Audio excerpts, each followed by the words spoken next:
Yo lo primero que tengo que decir es que estoy aquí haciendo pellas. Esa es la verdad.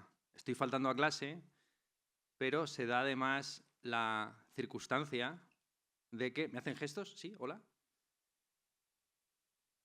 Se da la circunstancia de que no esa gente que me está saludando, sino estos jóvenes que están aquí sentados son mis alumnos. Entonces, más que pellas, parece ya una excursión, una actividad extraescolar. Y tengo miedo de que esta sala se parezca a las clases de secundaria o primaria de Amanece que no es poco, donde el profesor canta primero los órganos y luego los ríos de España y obliga a que haya una coreografía grupal, o incluso peor aún, la circunstancia que se da en Total, también de José Luis Cuerda, donde el profe está en silencio escuchando cómo los alumnos repiten la tabla de multiplicar del 1, del 2, del 3 y van diciendo los números sin fallar uno y dicen, a ver si falla alguno para justificar mi existencia aquí.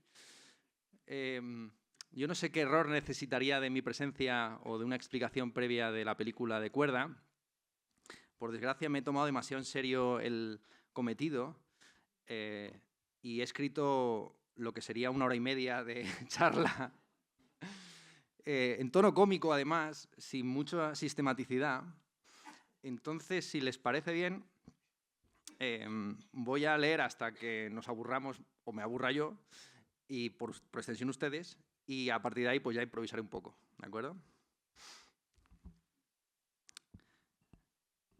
Queridos amigos del moverse y del saber en la sala, al invitarme a hacer la lista de mis películas preferidas, la Cineteca de Madrid me ha puesto en un singular aprieto.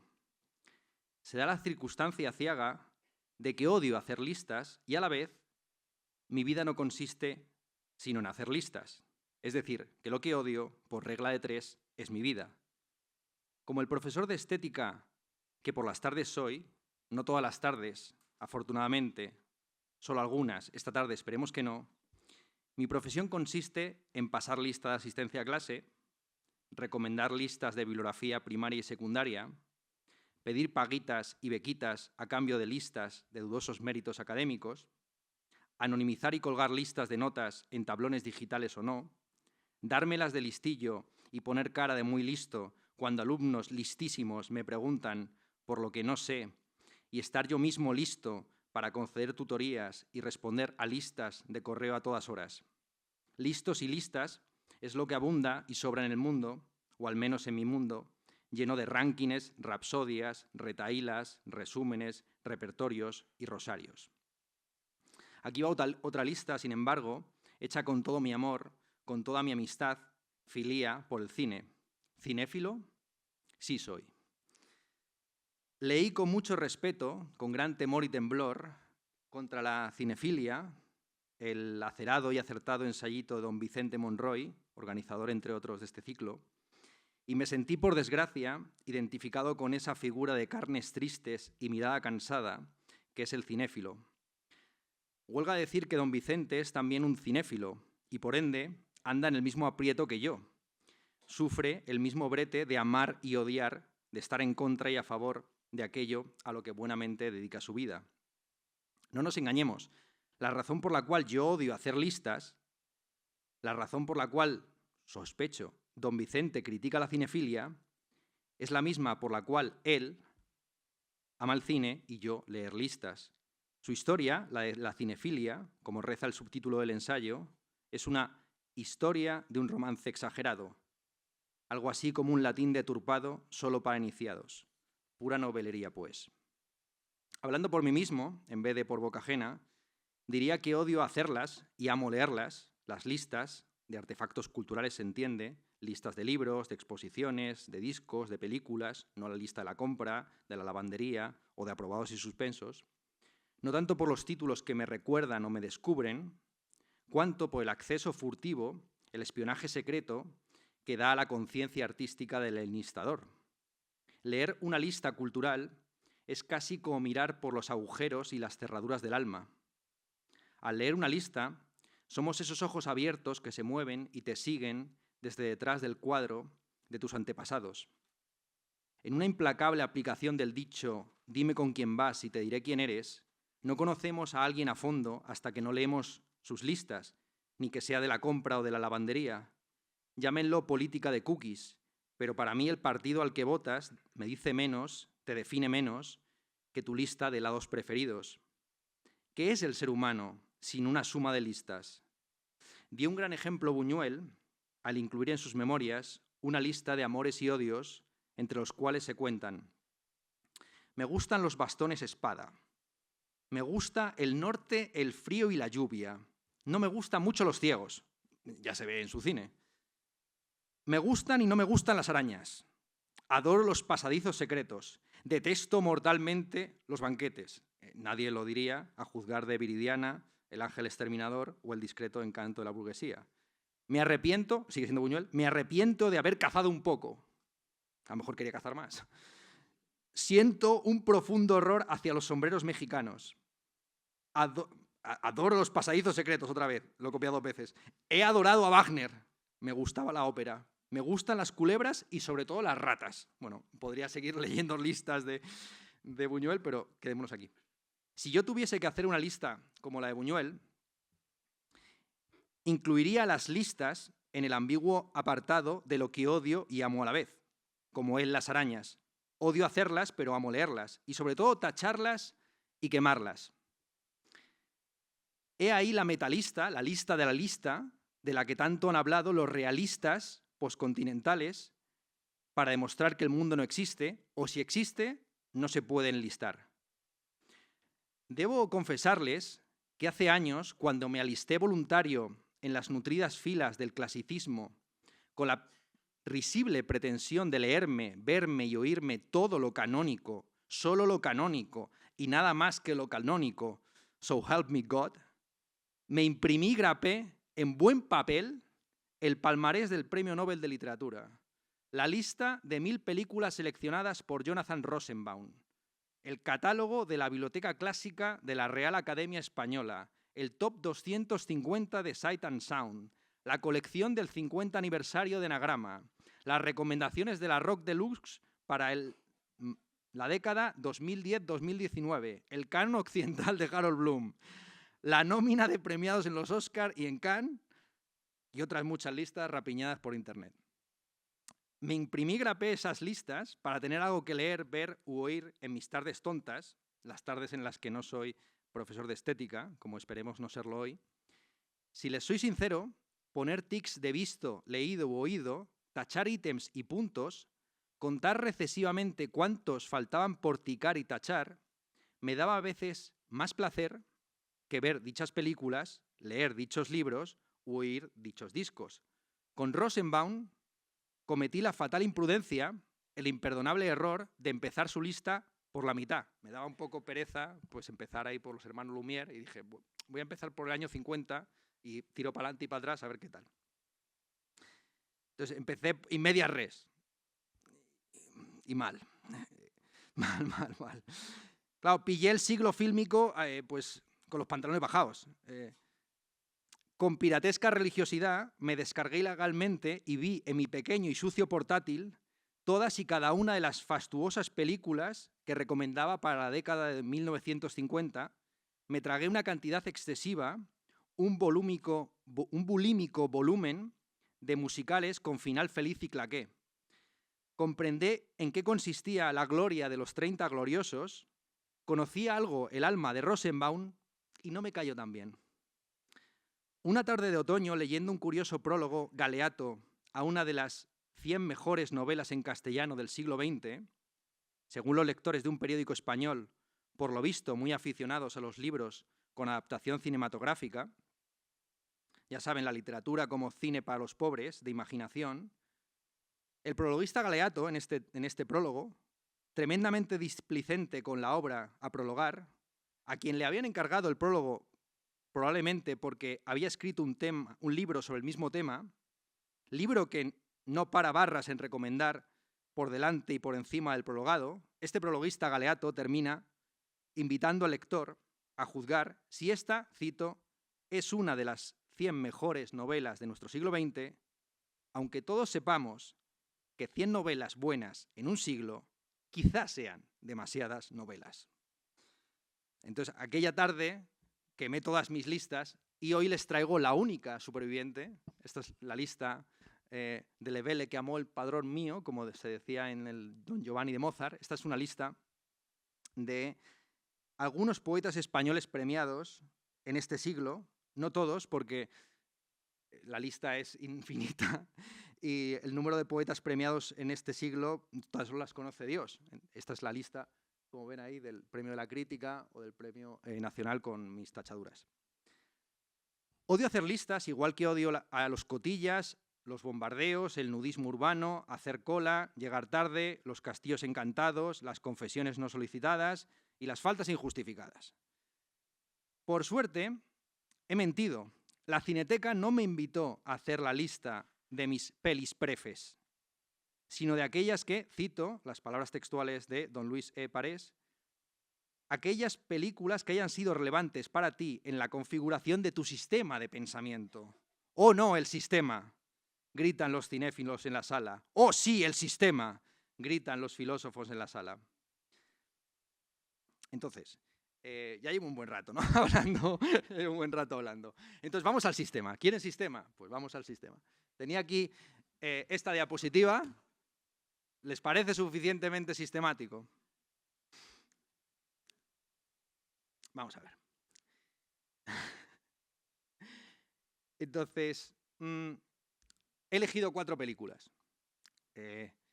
Los espigadores y la espigadora, de Agnes Barda, F de fraude, de Orson Welles, Stalker, de Tarkovsky, y esta que vamos a ver hoy, Amanece que no es poco. Voy a leerles lo que había escrito también sobre el hecho de que sean 4 y solo 4. El número 4 como número filosófico. He elegido 4 películas que no ilustran, ni aclaran, ni divulgan mi sistema, más que nada porque no lo tengo. O en otras palabras, está en marcha, en proceso. Por si fuera poco, el 4 es uno de los números menos filosóficos que conozco. Incontables son los filósofos monistas o dualistas, no digamos ya los locos de remate por el 7 o por el 3 y sus múltiplos neoplatónicos. Pero teorías filosóficas basadas en el 4, ahora solo me vienen a la mente la cuaternidad heideggeriana, los 4 elementos de Empédocles, los 4 sólidos regulares de Platón, las 4 causas de Aristóteles, las 4 nobles verdades del budismo, las 4 semillas morales del confucianismo. Vale, el 4 es uno de los números filosóficos más importantes que conozco. Pero cuando elegí mis 4 películas no reparé en ello. No pensé en 4 esquinitas, ni en 4 ángeles de la guarda. No buscaba decir 4 verdades bien gordas, ni desprender cinefilia por los 4 costados, ni ilustrar mi pensamiento en 4K, ni airearlo a los 4 vientos, ni ponerme a 4 patas. Dado que mi sistema filosófico en marcha, en proceso, ese sistema inexistente, se ha anunciado bajo el santo y seña de naturalismo genérico, nada me pareció más apropiado que estas 4 pelis que me gustan y comparten vagamente el tema de la naturaleza. Y ahora que me paro a pensar en pares de opuestos, en relaciones de pareja a pareja, en intercambios más o menos swingers, reparo en que 2 de las películas seleccionadas llevan la etiqueta oficial de ficción, de cine narrativo, mientras las otras 2 llevan la de documental, esto es, realidad. Claro que en Amanece que no es poco y en Stalker no se narra casi nada, no pasa prácticamente nada o pasa en verdad de todo, un todo no reducible a partes ensartables en un argumento narrativo lineal. Y por eso contienen y transmiten más realidad, más naturalidad que F de fraude y los espigadores y la espigadora con su línea argumental claramente ficticia, facticia y artificial. Daría para un bonito cuadro semiótico este que tienen aquí delante. Una bella diacronía estructuralista, sería una bonita analogía de proporción plantear las relaciones de contradicción, contrariedad y complementariedad entre esas 4 películas y sus respectivos directores. Jugando con binomios cliché, podríamos decir que el realismo mágico, muy sui generis, de Amanece, o subruralismo, como lo calificó un poeta italiano, en vez de surrealismo, suprarrealismo, subruralismo de Amanece, es a la magia realista de Stalker lo que el falso documental de fraude al verdadero documental de los espigadores. Pero eso no vamos a decirlo igual que no vamos a guarecer a Orson Welles y a José Luis Cuerda bajo el paraguas conceptual de la sátira o la comedia, frente al drama ecológico que truena de fondo en Agnes Barda y Andrei Tarkovsky. Tampoco vamos a hacer todo esto, pero yo aquí he escrito que no lo vamos a hacer. O sea, da igual, esto, ¿quién soy yo por escrito para decirme a mí oralmente lo que tengo que decir o no? Entonces, no vamos, supuestamente, por escrito, a proponer un análisis geopolítico y etnográfico a partir de las nacionalidades históricamente enfrentadas de tales directores. Un español y una francesa, un ruso y un yanqui entran en un bar. Completen ustedes, si quieren, el chiste. Les dejo también como deber, eso desafío para casa, o para ahora mismo, en 5 minutos, seguir analizando diacrónicamente estas 4 obras y autores. A mí, honestamente, me interesa más el desarrollo dialéctico, sincrónico y sintético que ha surgido espontáneamente de la ordenación del ciclo. Sin haberlo yo previsto, me percato ahora de que hemos resumido la historia de la humanidad en 4 días. Y siguen aquí 1 hora y pico de la historia de la humanidad. Pero esto, si lo quieren leer, ya les dejo el cliffhanger. Como soy muy vil, soy peor que Netflix. Les dejo el cliffhanger, si quieren. Este texto se va a publicar en la revista de estudiantes de la Universidad Autónoma de Madrid, Núminis, como homenaje a ellos que vienen aquí de excursión, pues con un prólogo galeato, un prólogo garrote vil, mejor dicho, de doña Águeda Rodríguez, también sentada aquí en segunda fila, saldrá inmediatamente mañana. Entonces, espérense, ¿no? Quédense ahí esperando la buena nueva. Bueno, pues este era lo que llamo el esquema Greimas. Greimas había popularizado este tipo de esquemas de complementariedad, contrariedad y contradictoriedad, y no tienen mucha más explicación en el fondo. Tenemos 2 documentales en los que se puede observar diversos pretensiones de realidad, diversos efectos de realidad, usando la terminología de Roland Barthes. Es decir, en Welles se juega con el carácter ficticio y con exponer los propios mecanismos del montaje y del truco de magia que supone hacer cine, frente a una Barda mucho más espontánea, pero que obviamente, por medio de la narración de la voz en off, nos va colando una narrativa, una analogía, para empezar, un montaje paralelo, donde parece que podría establecerse una equivalencia entre el trabajo de la documentalista como una espigadora de momentos y los nuevos espigadores, que son los recogebasuras, las personas que reciclan aquello que se ha desechado. El arte como ese proceso alquímico que convierte lo escatológico, lo último, lo final, lo excrementicio, en lo más sublime, en la nueva piedra filosofal. En el otro lado, en el otro cuadrante, en la otra esquina, pues tenemos una pareja de baile curiosa, ¿no? José Luis Cuerda y Andrei Tarkovsky, los dos atravesados por el fenómeno religioso. Cuerda, como muchos de ustedes sabrán, tenía un padre que jugaba al póker profesionalmente, y los jugadores de póker, si no creen en Dios, ¿en qué van a creer?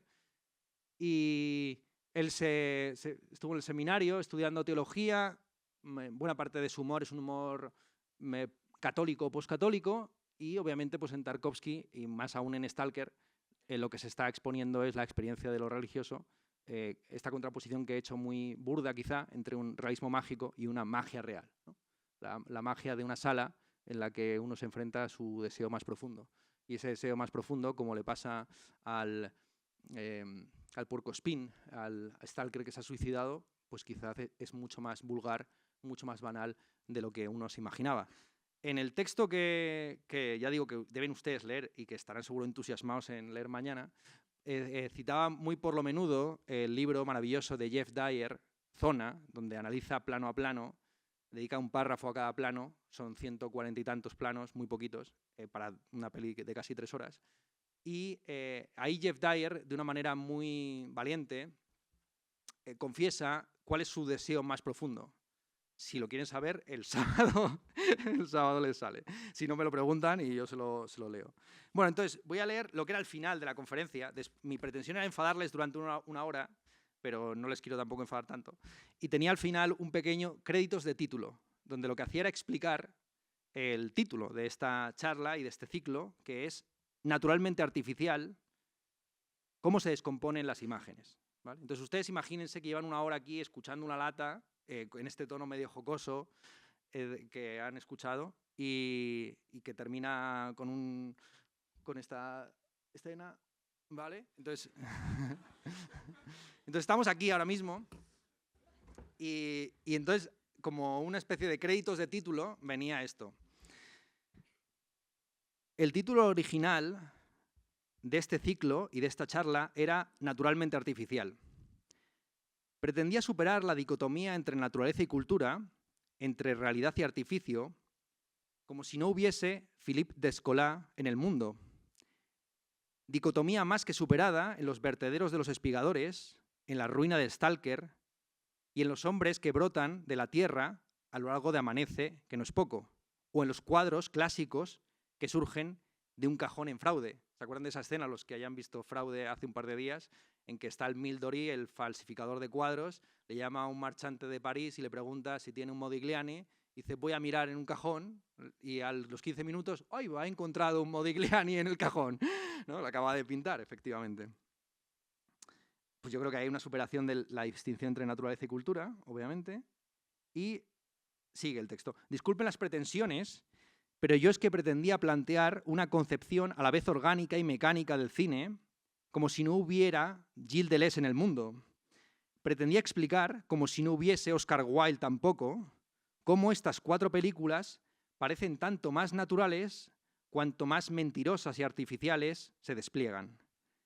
Ya sea en el montaje abrupto de Wells o en los planos sin fin de Tarkovsky, ya sea mediante los serios paralelismos entre lo personal y lo político de Barda, o mediante la crítica social apartidista, mediante los chistes de cuerdas y mala fe, estas 4 películas ilustran y transgreden la primacía que, no solo mi teoría estética, sino muchos antes y mejor que yo, han concedido a la tecne sobre la gnosis, al artefacto sobre la percepción.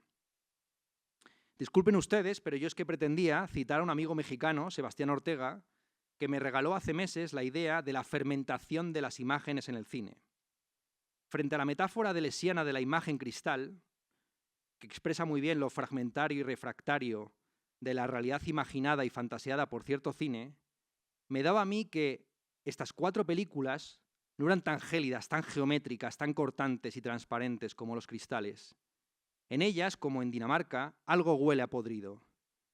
Ya sea el mercado del arte en Fraude, nuestros deseos más hondos en Stalker, la comida caducada y reciclada en Los Espigadores, o esos pueblos vaciados, esas ollas podridas y mágicas en Amanece. Así que esa es la respuesta a la pregunta, ¿cómo fermentan las imágenes? ¿Cómo van a fermentar sino pudriéndose? Igual que el vino y la cerveza, igual que el yogur o el queso, o igual que han hecho ustedes esta tarde, o que habrían hecho si hubieran escuchado toda esta lata que ya me he saltado, esperando más allá de lo razonable, dejando que un parásito, un fungi, un fungi, una bacteria, yo en este caso, eche a perder un alimento en perfectas condiciones, un alimento espiritual en este caso, transformado lentamente, insidiosamente, en otra cosa que marea y apesta, más inestable y más insalubre, pero también esperemos más sabrosa y adictiva. Si no les ha enganchado, si se sienten estafados, si desean que les reembolsen la entrada, he de decir que la deuda y la culpa no son mías. Todo el crédito del mundo para Sebastián Ortega. Bueno, yo creo que podemos... Ya está. Gracias. Ahora preguntas, si quieren.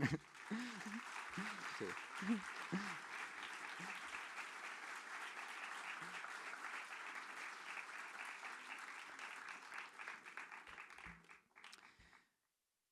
Levanten la mano y si no, pues sigo hablando un rato y luego proyectamos la película. Tenemos un micro que os vamos a ir pasando, solo tenéis que levantar la mano. La prioridad supongo que la tienen tus alumnos. ¿No?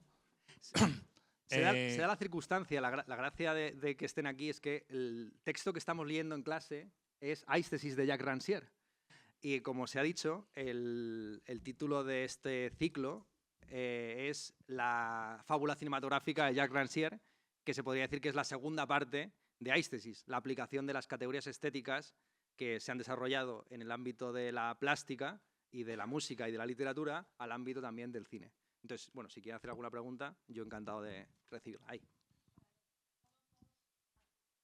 Un momento, que te pasamos.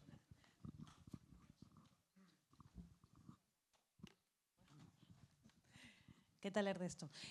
Para los que no vamos a tus clases, ¿cómo podemos acceder al link y leer el texto entero? Pues ya digo, se publicará en esta revista digital que se llama Núminis, con prólogo de doña Águeda Rodríguez, que es esta señora de azul de la segunda fila. Si quieren, pídanle explicaciones a ella. Y saldrá mañana. Está en abierto, no hay que pagar nada. ¿Abierto? Sí, en abierto, totalmente, en digital. Es un blog al final, o sea, no se piensen en aquí una cosa muy indexada ahí del CIS ni nada por el estilo. Si quieren que les lea algún fragmento sobre Agnes Barda, Orson Welles o... De cuerda no he escrito nada, esa es la gracia, que me puse a escribir y no llegué a decir nada de cuerda. Entonces, si quieren, les digo algo de cuerda. He traído un par de libros suyos, probablemente el más interesante de todos ellos sería la versión anotada del guión de Amanece que no es poco, que es un guión en el que, curiosamente, hay una voz en off que rompe la magia de la película, que es probablemente su carácter atrabiliario. Se darán cuenta que está además montado de una manera muy tosca. Decía Platón que el filósofo debe ser como un carnicero que no corte los huesos. Bueno, aquí se está cortando los huesos, los tendones, y las escenas están cortadas por la mitad. Hay parlamentos que prácticamente no se dejan ni terminar y ya está empezando el siguiente chiste. Y hay una fluidez en el guión dada por esta voz en off de Engué, el pastor de cabras, minoría étnica del pueblo, catecúmeno a los 30 años, que habría sido mortal si lo hubieran hecho. Es una película que me voy a poner en plan pedagógico, si quieren. No sé si quieren este tipo de info tipo Wikipedia, pero bueno, si no se la doy.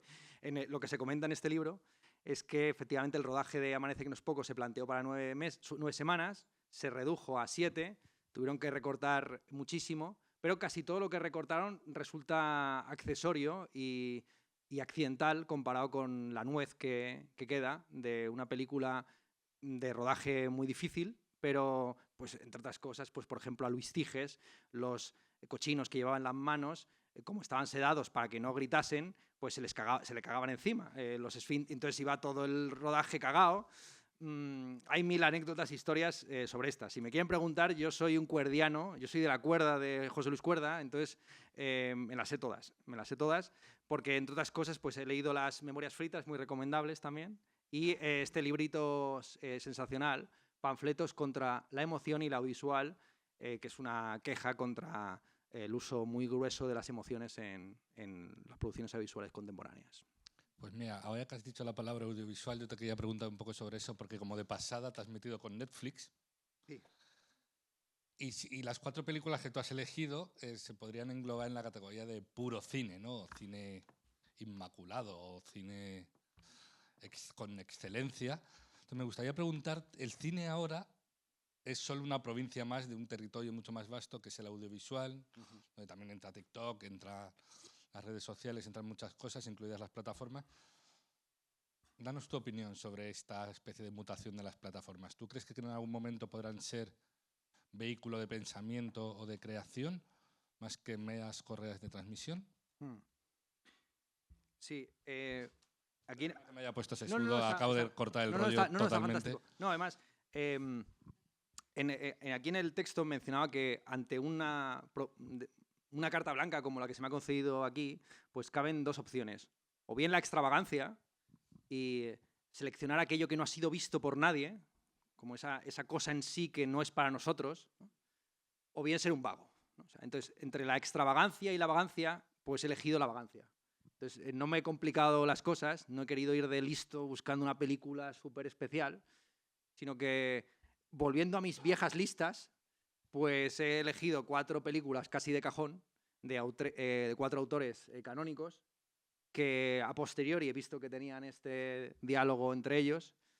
En cuanto a lo que me preguntas, no sabría qué decirte. Obviamente, la conciencia moderna o contemporánea actual está troquelada por ese nuevo montaje que son los reels, que son además como una especie de, ¿cómo decirlo?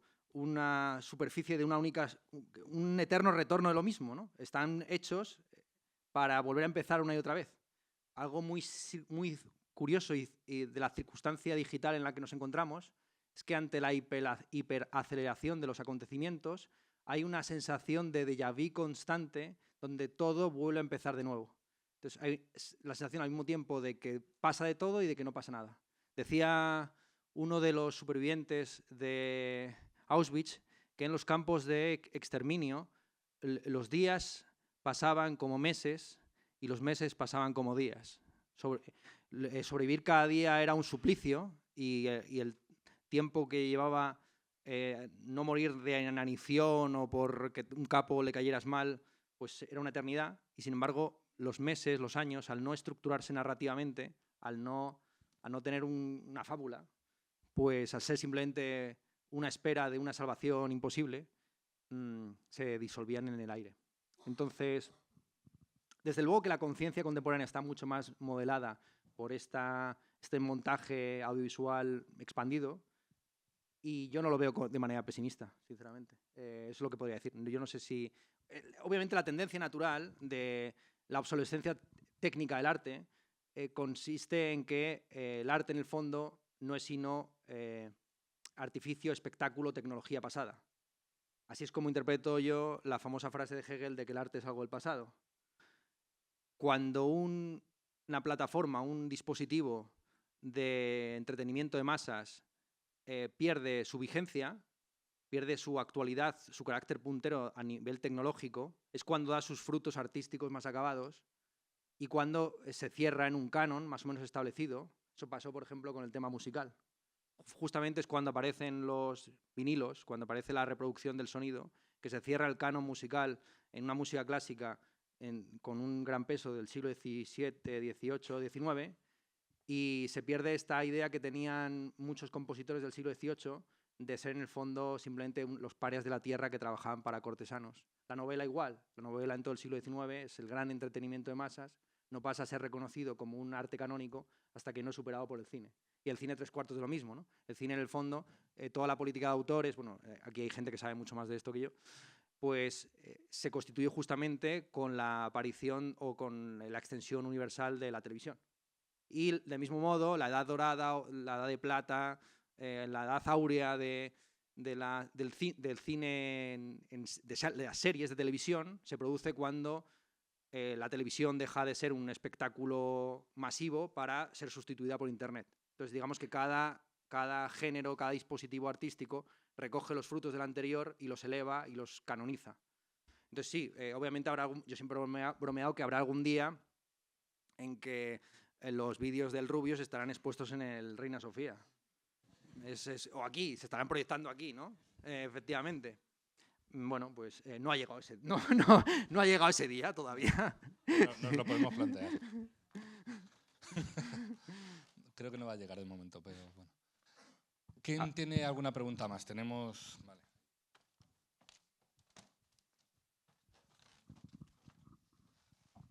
Buenas. Te quería preguntar algo que en cierto modo creo que tiene que ver con esto que has hablado de la nueva conciencia moderna en cuanto a lo multimedia. Esto es un pensamiento que yo estoy teniendo mucho últimamente y cada vez más, y sobre todo después de la sesión de ayer de Stalker aún más. No sé si estuviste ayer en la sesión, pero básicamente lo que pasó es que, bueno, hace 3 años se puso también Stalker aquí y también fui. Y yo describiría esa sesión de hace 3 años como una sesión normal, ¿no? En la que igual oías alguna tos. La que por se ahí. reza un Padre Nuestro, ¿no? Antes de entrar. Entonces eso, es ese tipo de sesión normal, ¿no? Entre comillas. Y en la de ayer pasó algo que observo un montón últimamente, cada vez más en sesiones de películas, que pasaba que en cualquier momento en el que había una mínima ironía en el diálogo, como que se empezaban a escuchar carcajadas, pero a carcajadas suelta todo el cine, como llorando de la risa, y yo estaba como bastante indignado para mí, o sea, no sé si es que soy como especialito o no, pero como que... Has venido 2 veces a una proyección de Stalker en esta sala, que sepamos. No, has visto 2 veces Stalker en esta sala, entonces algo especial eres. Pero eso, ¿no? O sea, te quería preguntar sobre tu opinión porque no me parece una... O sea, me sacó muchísimo del tono. O sea, no me parece una peli como para ponerse aparte. O sea, igual te puedes reír para adentro en algún momento porque algo te hace gracia especialmente a ti, pero como que todo el cine como a carcajada suelta como me sacó mucho. Y me pasa como muchas veces últimamente y antes no pasaba. Quería preguntarte tu opinión. No, menos mal que no he leído lo que tenía escrito sobre Tarkovsky, porque empezaba diciendo, señores, y alguna señora al que le guste Tarkovsky. Y entonces todo lo demás era un rezo a una tarkovskiana por venir, que yo identifico con esta señora que le da un patatús, la esposa del Stalker en las primeras tomas, y era todo una ironía acerca de esa figura, ¿no? Fantasiosa, la tarkovskiana, ¿no? La tarkovskiana que nos va a redimir de nuestros pecados y que está aquí sufriendo en negligé y sin sujetador. Ah, no, vale, claro, ya decía yo. Aquí, esta es la tarkovskiana por venir. Claro, efectivamente. Entonces, hay una serie de autores que tienen un componente religioso y espiritual, místico incluso, que yo creo que no está reñido con la ironía. El padre de esa tradición en el siglo XX es Kafka, quien, como he sabido, se reía a carcajadas cuando le leía a Max Brod sus novelas, sus cuentos, que son cuentos sobre temas serios. Lo serio no se opone a lo divertido. Lo divertido se opone en todo caso a lo aburrido. Jeff Dyer también señala en su análisis de zona cómo en Stalker hay unas ironías, tales como pues, cuando llega el profesor que va con una señora a la que el Stalker le dice márchate porque en esta zona es solamente para chicos, y entonces se lleva, que está clavado en el techo del coche, el sombrero del profesor. Y ahí los resbalones, hay el hecho de que se estén mojando continuamente, la pistola, la bomba, todas estas cosas son irónicas, por lo menos, ¿no? De hecho, otra ironía del rodaje que usted conocerá mejor que yo, es que se rodó verdaderamente en una fábrica abandonada cuyos residuos químicos todavía se debate si fueron los causantes del cáncer mortal que mataron al actor protagonista, a Tarkovsky y a su esposa. Entonces es una ironía parecida a cuando se descubrió que el lobo de Wall Street estaba financiado por fondos buitre de Singapur, ¿no? Entonces es la realidad la que es irónica. Hablo en lo que te he apuntado sobre Tarkovsky, señalaba esto dice Jeff Dyer que en las películas de Tarkovsky, si uno se fija de fondo, se siente crecer la hierba. Y eso es que pasó literalmente, ¿no? Cuando estaban grabando un plano, resulta que crecieron unos dientes de león. Tarkovsky obligó a arrancarlos, pero se negó a retomar el rodaje. Las flores no están, pero se nota su ausencia, ¿no? Entonces, este tipo de cosas. Yo creo que estaba cachondeándose, ¿no? de los productores. Entonces, ya digo, para mí no es incompatible. A mí hay partes de Tarkovsky que sí que me hacen gracia, la verdad.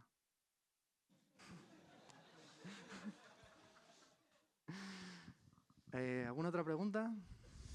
Tenemos tiempo para una más. Sí. Pues nada, lo dejamos aquí, ¿no? Ahora vamos a ver una película de la que nos podemos reír sin sentirnos mal. Así que no os privéis de nada. Muchísimas gracias, Ernesto. Mañana tenemos que leer todos el texto, no os olvidéis.